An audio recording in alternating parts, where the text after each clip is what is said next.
ሰላም ለሎም መደብ አዳለየ ዘለኹ ከመጀርና በቀሊሉ ኣብ ገዛና ባዕልና ኣጅቦ ነዳለው እዩ ዘልየና ትሕዝቶ ባተር ሚልክ ጥራይ ተዳሊ ዝጸንሕ ኣብ ስቶር ኣሎ ኣብ ዝኾነ ዓበይቲ ስቶራት ክንረኽቦ ንኽእል ኢና ባተር ሚልክ ዝብል ጽሑፍ ዘለዎ 3.25% ማለት እዩ ኣዝዩ ቀሊል ኣገባብ ዘልየና ስሎው ኩከር ዝጥቀም ዘለኹ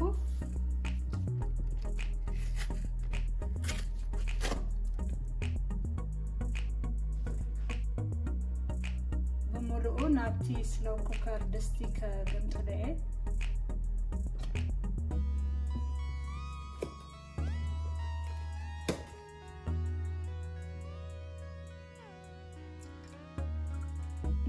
ስሎው ኩከር ፖት ዘይብልና ኮይኑ ድማ ድስቲ ሮግ ድስቲ ክንጥቀም ንኽእል ኢና ብኸምዚ ኣገባብ ምስ ገምጠልናዮ ኩሉ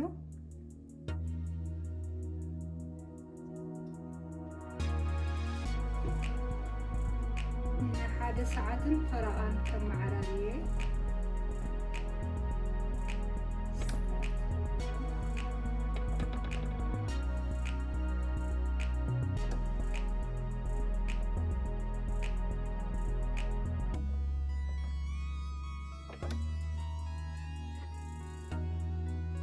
ሙሉ በሙሉ ኣይንኸድኖኒና ኣገር ብባቢልና ንገድፎ ድሕሪ ሓደ ሰዓት ፈረቓን ክንመለስ ባረይ ሕጂ ኣጅቦ ተዳልዩሎ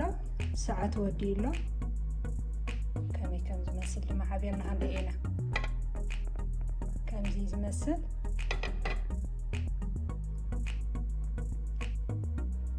ኣብኡ ከሎ እቲ ማይ ብታሕቲ ክንረኽቦ ኢና እቲ ቀቀንዱ ከዓ ብላዕሊ ፀብለል ይብል ማለት እዩ ትሕዝቱ ካብ ብራህ እዩ እቲ ብራህ ምስ ፈልሐ ከም ዝኸውን ማለት እዩ ንኽነፅፍፎ ዘድልየና ነገራት ድማ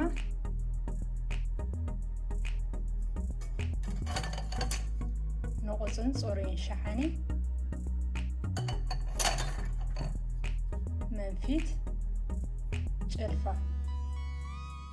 እጂ ቀስ አቢልና በጭልፋ እንዳገበርና ኣብቲ ዘዳለናዮ ክነፅፍፎ ኢና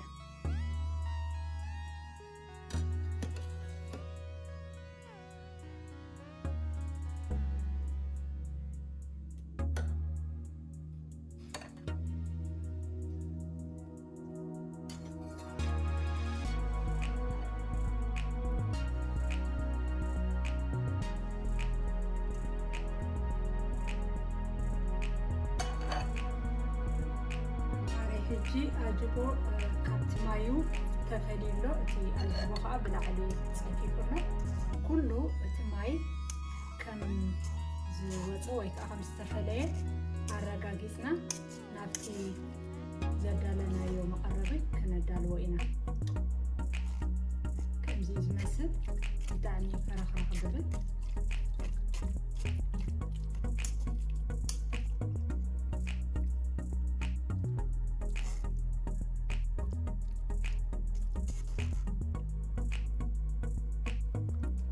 ዝተረፈ እንተለና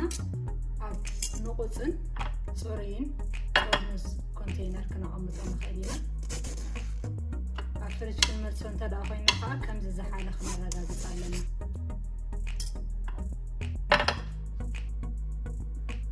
ባረይ ሕጂ ኣጅቦ ኣብ መወዳእታ ኣጅቦ ብኸምዚ ኣገባብ ኣብ መቐረቢ ነዳልዎ ምስ ካልእ ናይ ትሕዝቶ በርበረ ዘለዎም ምግቢ ሓዊስና ብላዕሊ ኢና ንምገቦ ከም በዓል ዝግኒ ፀብሒ ደርሆ ክትፎ ጥብሲ ዝኣመሰለ ስለዚ ነዝመስል የቕኒየለይ ክሳብ ኣብዚ ዝተኸታተልኩምኒ ብካልእ ቪድዮ ክሳብ ንራኸብ ቻው ሰላም ምስ ኩልና የቕኒየለይ